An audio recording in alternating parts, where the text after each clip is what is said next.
Okay guys, this is Calvin Smith and Duncan Leung from MobiSites. Today we have our new Xiaomi.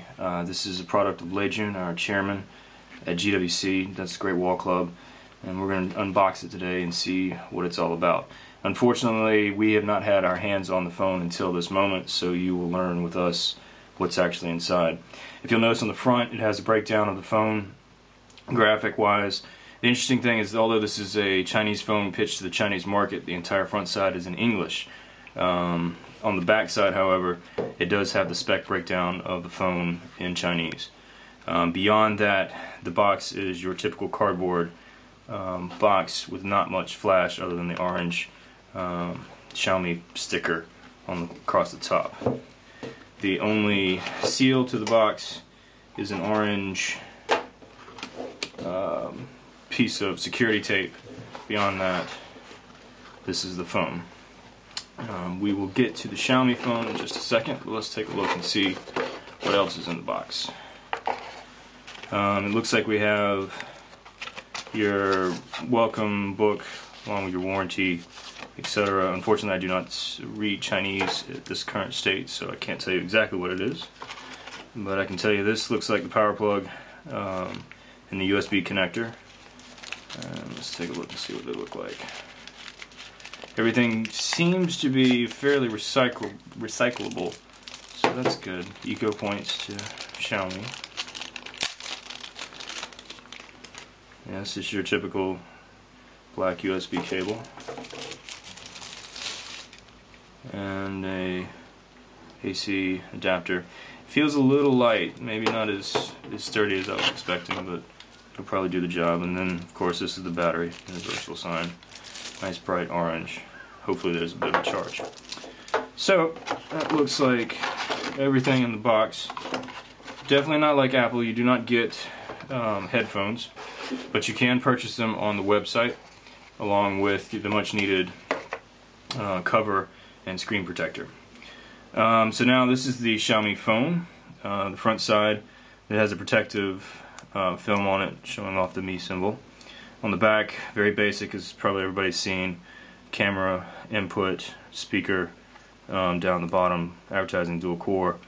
Looks like the rocker for volume is here. This I think is the multi button that you can set inside the UI as to what it actually does, but I believe the default is a camera setting.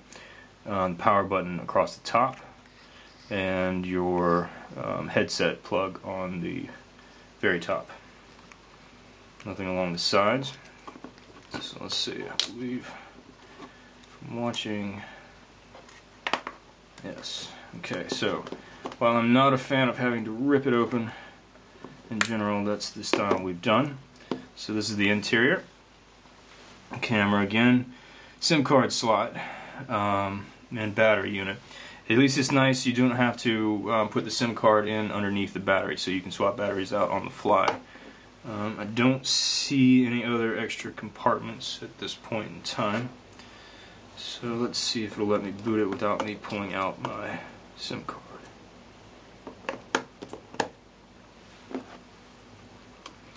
Now, I've been told the instructions say to charge the battery.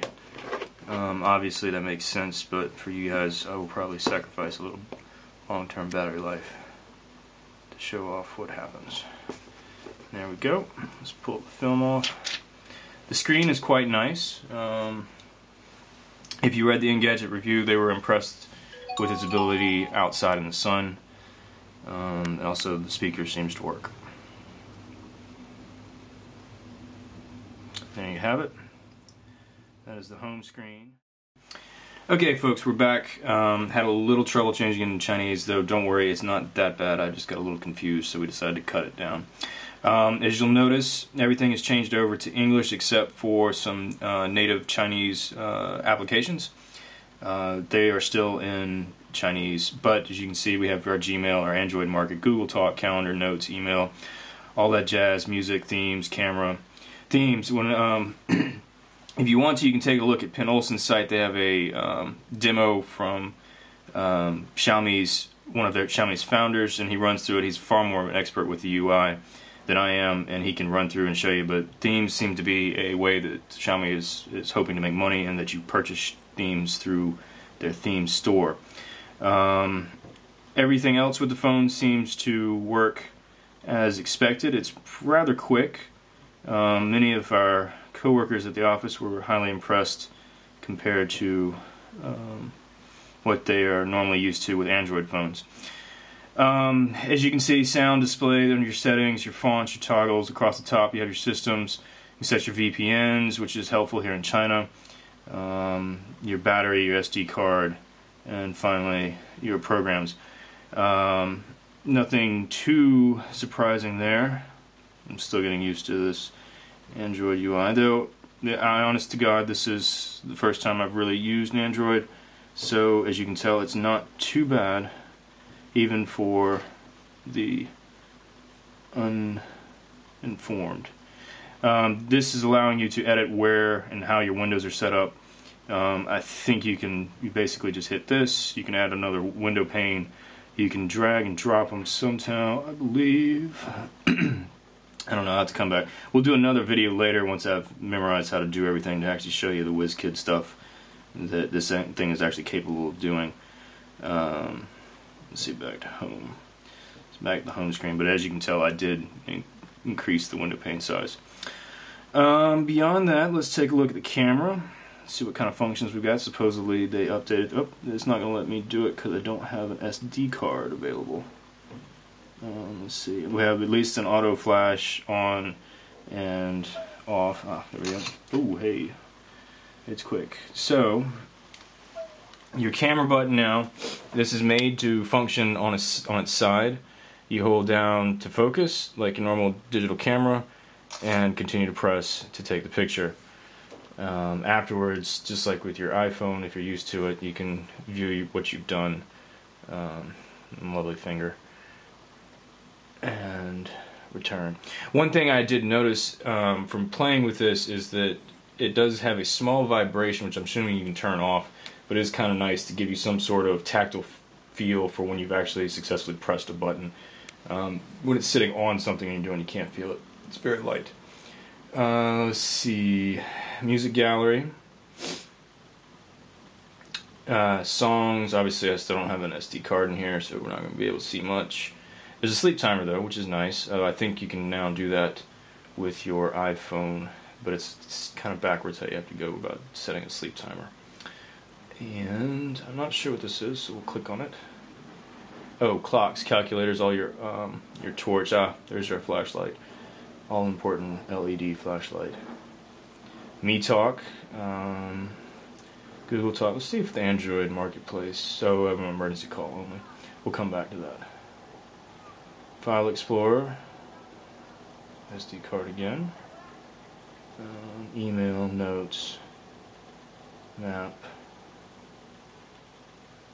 Looks like, okay, so we have built-in Google, Facebook, and Twitter. Not built-in that it's integrated into the UI, but it is available for you preloaded on that. And contacts list. You have groups, favorites, traditional, dialer. Go back, firewall. Let's go home, and I believe that's it. So, with all that said, that is the Xiaomi phone. Oh, one last thing. The weight, I'd heard that it was supposed to weigh a lot more, but it's surprisingly not as heavy as I was thinking it was going to be, and nor is it as thick as I thought it was going to be. It is about the size. This is my old 3GS that I will soon replace with a 4S, one of that generation. As you can tell, the size-wise, not much bigger than a 3GS. So if you're currently using a 3GS, the Xiaomi phone is comparable, though it is larger, just by a little bit, about, let's say, a centimeter. In thickness, they are about the same, and in weight, the iPhone is actually heavier. And then to bring in 1/3 for you guys that are Android users that you might be familiar with is the HTC Nexus, and its size in comparison, again, fairly similar. to phones of 2 years ago in size, but the price is far cheaper. Well, arguably you can get the 3GS now for free if you're in the States, but Xiaomi is not available in the States at this current time, so that is a moot issue. Well guys, thank you for tuning in. Hopefully we'll have a few more videos once we get everything worked out and I get it loaded up with a SIM card and an SD card so we can actually play with some of the functions. But until then, this is Calvin Smith and Duncan Long signing off from Moby Sites.